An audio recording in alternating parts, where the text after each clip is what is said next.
Bismillahirrahmanirrahim. Assalamualaikum warahmatullahi wabarakatuh.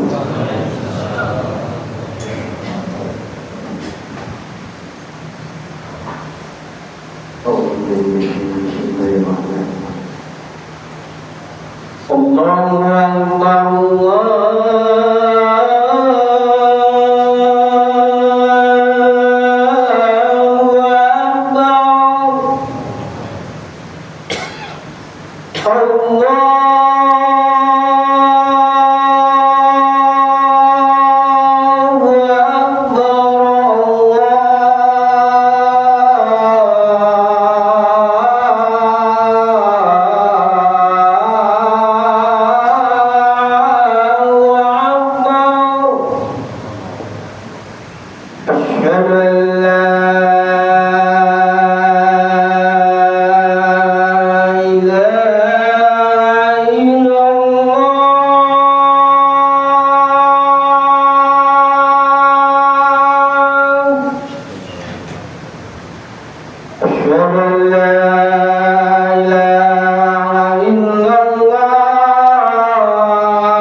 إن الحمد لله نحمده ونستعينه ونستغفره ونعوذ بالله من شرور أنفسنا ومن سيئات أعمالنا.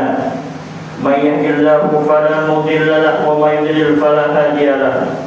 أشهد أن لا إله إلا الله وحده لا شريك له وأشهد أن محمدا عبده ورسوله. اللهم صل وسلم وبارك على نبينا محمد النبي الكريم وعلى آله وصحبه ومن تبعهم بإحسان بإحسان إلى يوم الدين.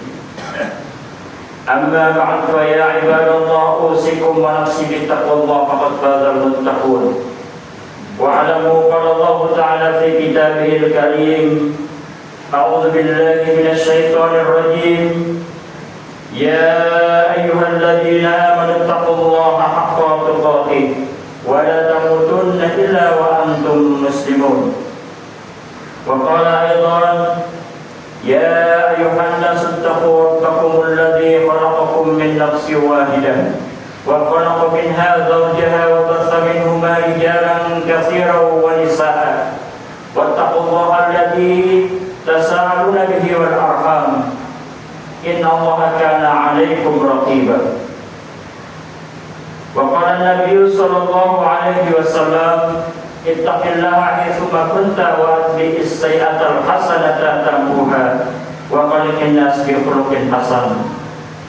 صدق الله العظيم وصدق رسوله النبي الكريم ونحن على ذلك من الشاهدين. Hadirin hamba Allah yang dimuliakan Allah, segala puja dan puji syukur kita panjatkan kepada Allah. Pada kesempatan hari ini kita dapat memenuhi seruan Allah, mendirikan sholat Jumat secara berjamaah, meninggalkan segala kesibukan-kesibukan kita guna mencari keridhaan Allah Subhanahu wa taala. Semoga Allah mencatat ini semua menjadi amal soleh kita. Salawat dan salam semoga tercurah atas pimpinan kita Nabi Muhammad Rasulullah sallallahu alaihi wasallam. Semoga tercurah atas keluarganya, para sahabatnya dan kepada para pengikutnya, yang mudah-mudahan kita termasuk dalam golongan umatnya hingga akhir zaman. Hadirin rahimakumullah, dalam kesempatan yang singkat ini izinkan khatib menyampaikan wasiat khusus untuk diri kami pribadi dan keluarga dan umumnya kepada para jamaah sekalian, agar selalu meningkatkan kualitas iman dan ketakwaan kita kepada Allah Subhanahu wa taala. Karena inilah yang merupakan barometer kemuliaan manusia, yaitu ketakwaan kepada Allah Subhanahu wa taala. Hadirin rahimakumullah, ada di setiap peristiwa mempunyai hikmah yang perlu kita kembalikan ini semua hanya kepada Allah Subhanahu wa taala. Adapun hikmah-hikmah yang terjadi itu adalah merupakan suatu gambaran agar kita tahu bahwa di balik semua itu adalah kebesaran Allah Subhanahu wa taala. Saat ini kita berada di bulan Dzulhijjah, di mana di bulan ini ada satu peristiwa yang sangat besar yang kita sebagaimana maklumi, yaitu peristiwa kurban dan juga peristiwa haji. Adapun bulan Dzulhijjah termasuk dalam bulan 4 yang diharamkan oleh Allah. 4 bulan haram secara berurutan, yaitu bulan Zulqa'dah, Dzulhijjah dan Muharram dan bulan Rajab. Menurut Al-Qadi Abu Ya'la rahimahullah mengatakan, dinamakan bulan haram karena dua makna. Yang pertama, dalam bulan-bulan agung tersebut diharamkan pembunuhan dan perbuatan keji lainnya. Kemudian yang kedua, pada bulan-bulan haram itu umat Islam diharamkan melakukan perbuatan-perbuatan haram yang dianjurkan untuk lebih memperbanyak perbuatan baik serta lebih taat dalam menjalankan perintah Allah Subhanahu wa taala. Allah Subhanahu wa taala berfirman dalam Quran surat Al-Maidah ayat yang ke-97. A'udzu billahi minasyaitonir rajim. Ja'alallahu al-Ka'batal baital haram qiyaman lin-nasi wasy-syahrul haram wal hajja wal qala'id dzalika lita'lamuna anna Allah ya'lamu ma fis samawati wa fil ardh wa inna Allaha bikulli syai'in 'alim. Allah telah menjadikan Ka'bah, rumah suci tempat manusia berkumpul, menjadikan bulan-bulan haram sebagai waktu yang aman dari peperangan, hewan haji sebagai penyempurna kekurangan ibadah haji, dan qalaid sebagai jaminan keamanan ketika mereka keluar dari Mekah. Yang demikian itu agar kamu mengetahui apa yang ada di langit dan apa yang ada di bumi, dan bahwa Allah Maha mengetahui segala sesuatu. Kemudian bulan haram ini dikuatkan oleh Rasulullah SAW dalam salah satu hadis riwayat Bukhari dan Muslim. Az-zamanu qad istadara kahayati yawma khalaqas samawati wal ard. As-sanatu 12 syahra minha arba'atul hurum. Salasatun mutawaliyah Dzulqa'dah wa Dzulhijjah wal Muharram wa Rajab Mudharrul ladzi baina Jumada wa Sya'ban, yang artinya zaman berputar seperti hari Allah menciptakan langit dan bumi. Satu tahun itu terdiri dari 12 bulan, di antaranya 4 bulan haram, 3 bulan berurutan, Dzulqa'dah, Dzulhijjah, Muharram. Adapun Rajab yang juga merupakan bulan kaum Mudhar berada di antara Jumadil Akhir dan Sya'ban. Artinya kaum jahiliyah pada masa dulu mereka sangat menghargai 4 bulan yang diharamkan oleh Allah Subhanahu wa taala. Yaitu 4 bulan haram ini mereka tidak melakukan aktivitas kemaksiatan. Di antaranya adalah peperangan. Karena masyarakat jahiliyah Arab pada masa itu mereka sangat dengan kesukuan kabilah-kabilah mereka, sangat bangga dengan kesukuan dan kabilah-kabilah mereka. Maka kabilah-kabilahnya atau kesukuannya terganggu, maka timbullah peperangan. Maka mereka sangat menghargai dengan apa yang diharapkan oleh Allah Subhanahu wa taala, maka mereka menghindarkan peperangan di bulan-bulan haram tersebut. Oleh karena itu masyarakat Arab jahiliyah secara luas akan menentang siapapun dan apapun yang merusak kedamaian di bulan-bulan haram yang telah menjadi bagian kehidupan, bagian dari eksistensi ekonomi, sosial, kepercayaan atau keyakinan dan peradaban mereka. Jadi ketika di bulan haram tersebut aktivitas perniagaan mereka lakukan, tapi di luar bulan haram itu mereka bisa melakukan yang namanya peperangan dan lain sebagainya. Apa hikmah dari peristiwa di bulan Dzulhijjah atau ketika masuk pada ibadah haji? Yang pertama, kita sadari arah hadap kita adalah Ka'bah. Ka'bah dalam bahasa Arab yang berarti adalah persegi, atau juga bisa disebut Baitul Haram, disebut juga Baitullah, disebut juga Baitul Atiq, atau disebut juga Awwalul Bait atau rumah yang pertama yang didirikan. Pada awalnya muslimin berkiblat ke Baitul Maqdis atau Masjidil Aqsa kurang lebih 16 sampai atau 17 bulan. Kemudian Allah Subhanahu wa taala memerintahkan untuk pindah arah salat, pindah kiblat. Maka Rasulullah SAW beserta umatnya pindah arah kiblat dari Baitul Maqdis ke kiblat Ka'bah yang berada di Makkah Al-Mukarramah. Ka'bah ini salah satu tempat suci yang sangat disakralkan oleh umat Islam, khususnya orang-orang Arab pada masa dahulu.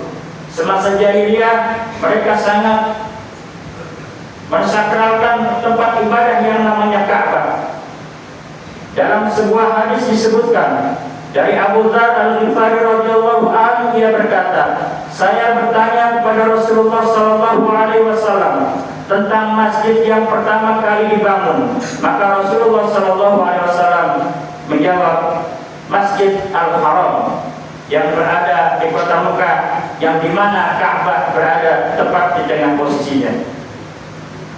Kemudian masjid apa lagi? Rasulullah SAW menjawab, Masjidil Aqsa. Aku bertanya kepada Rasulullah SAW, berapa jarak antara keduanya?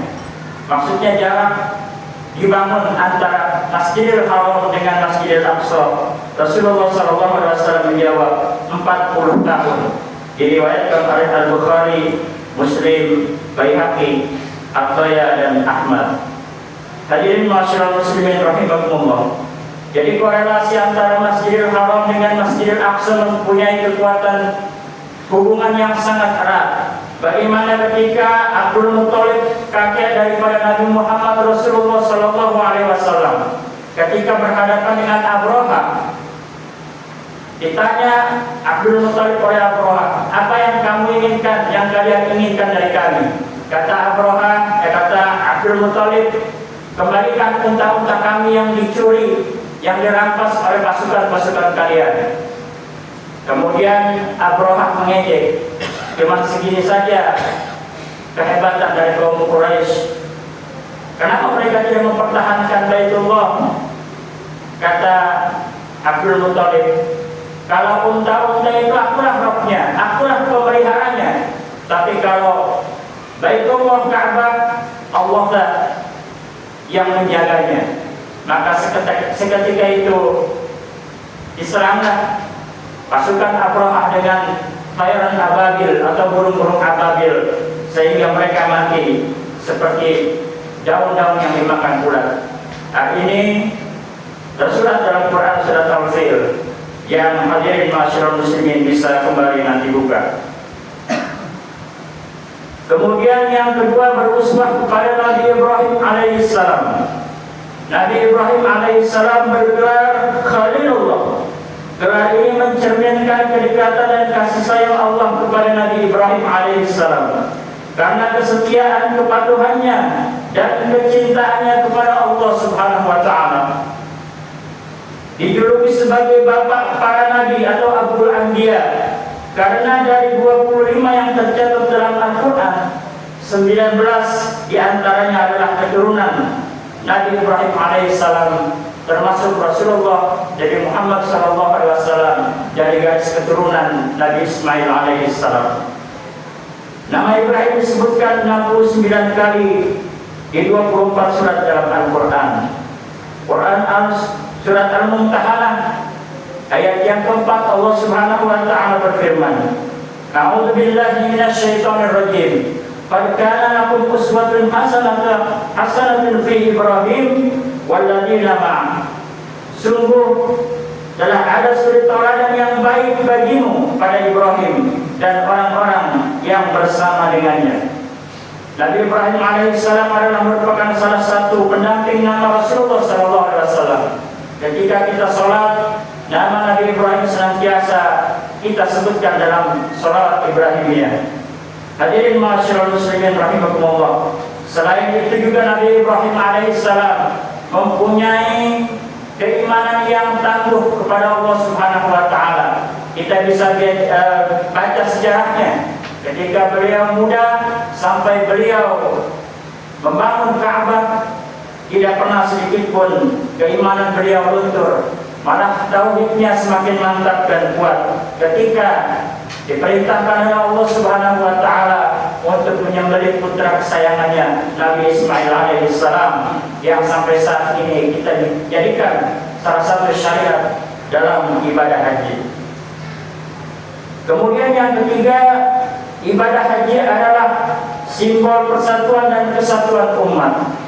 Allah Subhanahu wa taala berfirman dalam Quran surat Al-Hajj ayat 27, A'udzubillahi minasyaitonir rajim. Wa'adzin fin nasi bil hajji ya'tuka rijalan wa 'ala kulli dhamirin ya'tina min kulli fajjin 'amiq. Dan seluruh manusia untuk mengerjakan haji, niscaya mereka akan datang kepadamu dengan berjalan kaki atau mengendarai setiap unta kurus. Mereka datang dari segenap penjuru yang jauh. Quran surat Al-Hajj ayat yang ke-27. Kemudian Allah tegaskan kembali dalam Quran surat Al-Hujurat ayat yang ke-13. A'udzubillahi minasyaitonir rajim. Ya ayyuhan nasu inna khalaqnakum min dzakari wa unsa wa ja'alnakum syu'uban wa qabaila lita'arafu. Inna akramakum 'indallahi atqakum. Innallaha 'alimun khabir. Wahai manusia, sungguh kami telah menciptakan kamu dari seorang laki-laki dan seorang perempuan. Kemudian kami jadikan kamu berbangsa-bangsa dan bersuku-suku agar kamu saling mengenal. Sungguh yang paling mulia di antara kamu di sisi Allah ialah orang yang paling bertakwa. Sungguh Allah Maha mengetahui lagi Maha teliti. Hadirin masyarakat muslimin rahimakumullah. Sampai hari ini persatuan dan kesatuan muslimin terus digelorakan. Manakala kita melihat saudara-saudara kita, khususnya di Palestina, masih mengharap pada muslimin di dunia untuk kita tolong mereka, karena mereka pada saat ini pada titik yang terendah, mereka digenosid atau genosida oleh Zionis Yahudi laknatullah. Mereka diluluh-lantakkan tempat-tempat mereka yang padahal notabene mereka adalah seorang muslim. Sedangkan ibadah haji merupakan simbol persatuan dan kesatuan umat, di mana suku-suku bangsa-bangsa mereka berkumpul di satu tempat, yang mereka lepaskan jubah-jubah mereka, negara mereka, kulit-kulit mereka, di mana mereka hanya satu fondasi keimanan yang mereka berharap kepada Allah Subhanahu wa Ta'ala agar mereka menjadi makhluk yang senantiasa bertakwa dan mulia di sisi Allah Subhanahu wa Ta'ala.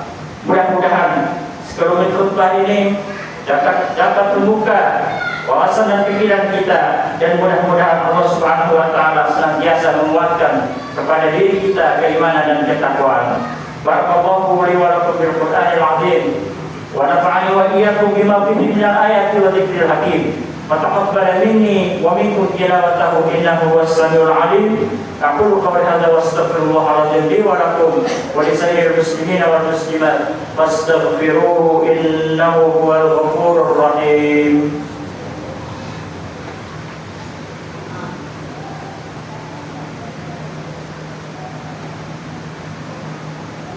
Alhamdulillahilladzi hadana li hadza wa ma kunna linahtadiya laula an hadana Allah. Asyhadu an la ilaha illallah wahdahu la syarika lah wa asyhadu anna Muhammadan abduhu wa rasuluh. Allahumma shalli wa sallim wa barik ala Muhammad wa ala alihi wa sahbihi wa man tabi'ahum bi ihsan ila yaumiddin. Wa alamu inna Allaha wa malaikatahu yusholluna 'alan nabi ya ayyuhalladzina amanu shallu 'alaihi wa sallimu taslima. Amma ba'd. Hadirin masyarakat muslimin rahimakumullah, dalam khutbah yang kedua ini marilah kita berdoa kepada Allah Subhanahu wa Ta'ala, senantiasa memohon pertolongan kepada Allah agar Allah Subhanahu wa Ta'ala menguatkan keimanan kita, memberkahi kehidupan kita dan keluarga kita, dan Allah Subhanahu wa Ta'ala senantiasa memberikan kepada negeri kita negeri yang baldatun thayyibatun wa rabbun ghafur, dijauhkan daripada pemimpin-pemimpin yang zalim, dijauhkan daripada pemimpin-pemimpin yang kelas, dan dijadikan generasi-generasi yang senantiasa mencintai Allah dan Rasul-Nya. Marilah kita senantiasa berharap hanya kepada Allah Subhanahu wa Ta'ala. Jauhkan diri kita daripada segala kesyirikan. Senantiasa kita bertauhid hanya kepada Allah Subhanahu wa Ta'ala. Jangan ada sedikit pun hati kita ternoda mensyirikan kita kepada Allah Subhanahu wa Ta'ala, menduakan Allah Subhanahu wa Ta'ala. Maka hanya Allah lah yang senantiasa memberikan pertolongan kepada segenap makhluknya. Allahumma shalli wa sallim wa barik ala Muhammad wa ala ali Muhammad. Allahumma ighfir lil muslimina wal muslimat wal mu'minina wal mu'minat al ahya'i minhum wal amwat innaka lasami'un qaribun mujibud da'wat. Allahumma arinal haqqa haqqan warzuqna ittiba'ah wa arinal batila batila warzuqna ijtinabah. Allahumma ighfir lana wa li ikhwanina alladhina sabaquna bil iman wa la taj'al fi qulubina ghillan lil ladzina amanu rabbana innaka ra'ufur rahim. Allahumma anjil muslimin, Allahumma anjil mu'minin fi bilad Palestina khassah wa min buldan al-mu'minin 'ammah. Allahumma shdid wat'ataka 'ala kufari Yahudi Israil wa syurakaihim. Allahumma zilhum wa zalzilhum wa syaqqid samlahum wa farruq jamahum. Rabbana iftah bainana wa baina qawmina bil haqqi wa anta khairul fatihin. Rabbana taqabbal minna innaka antas samiul alim wa tub 'alaina innaka antat tawwabur rahim. Allahumma ighfir lana wa liwalidayna warhamhum kama rabbana shighara. Rabbana zalamna anfusana wa illam taghfir lana wa tarhamna lanakunanna minal khasirin. Rabbana amanna bima anzalta wa tabi'na rasula fakutna ma'asyahidin. Rabbana atina fid dunya hasanah wa fil akhirati hasanah wa qina adzabannar wa adkhilna al-jannata ma'al abrar ya aziz ya ghaffar ya rabbal alamin. Wa sallallahu ala Muhammad wa ala alihi wa sahbihi wa sallam walhamdulillahi rabbil alamin.